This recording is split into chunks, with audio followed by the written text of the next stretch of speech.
Nahum 1. A prophecy regarding Nineveh. The book of the vision of Nahum the Elkoshite. Hashem is a jealous and vengeful God. Hashem is vengeful and full of wrath. Hashem is vengeful to his adversaries and reserves hostility for his enemies. Hashem is slow to anger, but he has great power, and he will not absolve iniquity. Hashem, his path is in a storm and in a tempest, and clouds are the dust of his feet. He rebukes the sea and makes it dry, and makes all the rivers parched. Bashan and Carmel become devastated, and the flower of Lebanon becomes devastated. Mountains quake because of him, and the hills melt. The earth smolders from before him, the world and all who dwell in it. Who can stand before his fury? And who can rise against his burning wrath? His wrath is poured out like fire, and rocks become shattered because of him. Hashem is beneficent, a stronghold on the day of distress, and mindful to those who take refuge in him. With a sweeping flood, he puts an end to its place, and he pursues his enemies with darkness. What can you devise against Hashem? He is making an end of you. Misfortune will not arise twice. While they are still like tangled thorns, and while they are drunk in their swilling, they will be consumed like fully grown, dried straw. From you has come forth a plotter of evil against Hashem, a lawless counselor. Thus said Hashem to Nineveh, even if your troops are united and also numerous, even so they will be cut down and pass on. I will afflict you, and I will not need to afflict you again. And now I will break his yoke from upon you, O Israel, and I will snap your bonds. And Hashem will decree upon you that your name will never again be sown. I will eliminate idol and molten image from the temple of your gods. I will make your grave there, because you have become abhorrent to me. Nahum 2. Behold, on the mountains, the feet of the herald proclaiming peace. Celebrate your feasts, O Judah. Fulfill your vows, for the lawless one will never pass by you again. He is completely cut off. The scatter has left your presence. He is beset with a siege. Look out at the road. Gird your loins and gather much strength. For Hashem has restored the pride of Jacob like the former pride of Israel. For plunderers have laid them bare and have destroyed their vine branches. The shields of his warriors are reddened. His soldiers are colored scarlet. The chariots glisten with the fire of torches on the day he is readied. His cypress spears are poisoned. The chariots careen in the streets. They clang in the city squares. Their appearance is like flames. They dash like lightning. He will then remember his mighty men, but they will stumble as they go.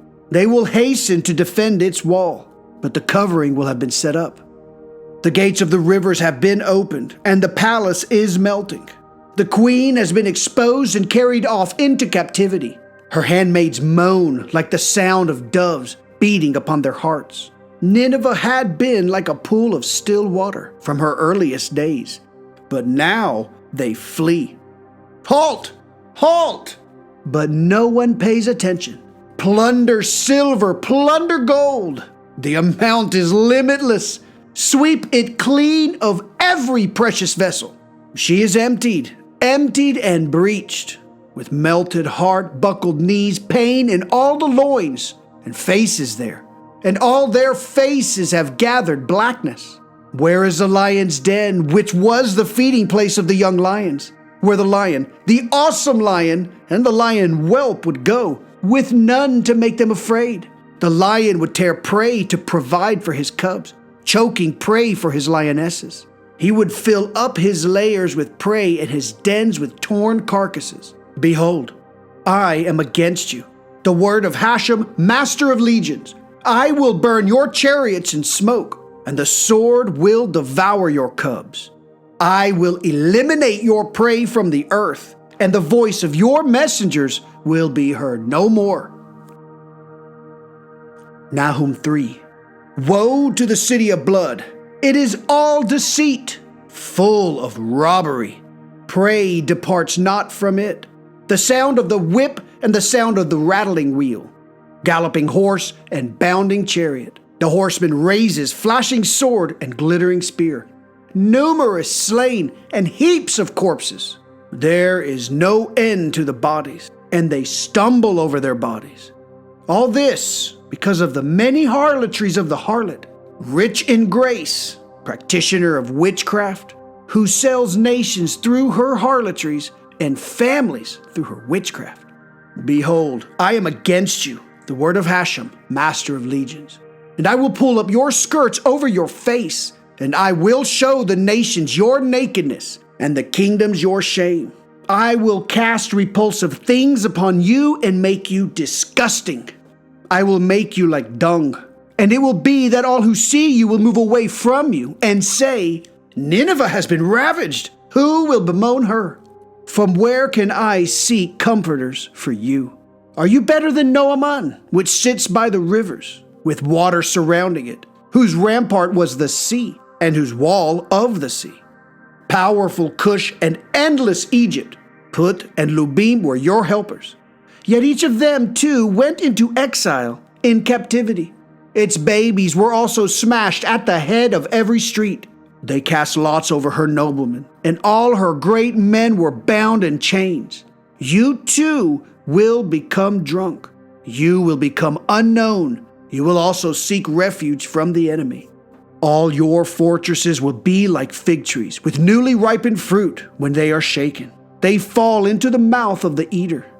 Behold, your nation is like women in your midst. The gates of your land have been opened wide to your enemies. Fire has consumed your bolts. Draw water for the siege. Bolster your fortresses. Come into the clay and trample the mortar. Grasp the brick mold. There, fire will consume you. A sword will cut you down. It will consume you like the chewing locust. You will be swept away as by the chewing locust. You will be swept away as by the abundant locust. You had more merchants than the stars of the sky, like the chewing locust that spreads out and then flies away. Your princes are like abundant locusts, and your captains are like a swarm of great locusts which settle on the fences on a cold day. When the sun shines, they move away, and their place is unknown. Where are they? Your shepherds are asleep, O king of Assyria. Your mighty men are at rest. Your nation is scattered upon the mountains with no one to gather them. There is no one in pain over your fracture, though your wound is grievous. All who hear the report about you clap their hands over you. For over whom has your wickedness not passed constantly? Hello and welcome back. That was the book of the prophecy of Nahum. And again, it is concerning the destruction that is going to come to Nineveh, which is a major city in Assyria, the first people to destroy Israel. This prophecy declares for Judah that they will be free from Nineveh because Nineveh will be destroyed. Nahum shuts Assyria down, condemning them for their evil and ensuring that they will be destroyed. So that was the entire prophecy. It doesn't seem to have too much to do with the redemption of Judah so much as their freedom, their liberation from the tyrants of Assyria. And it is also one of the books on the list of the before exile prophets. So we've read it. Moving on. Thank you for watching. The NQE is out.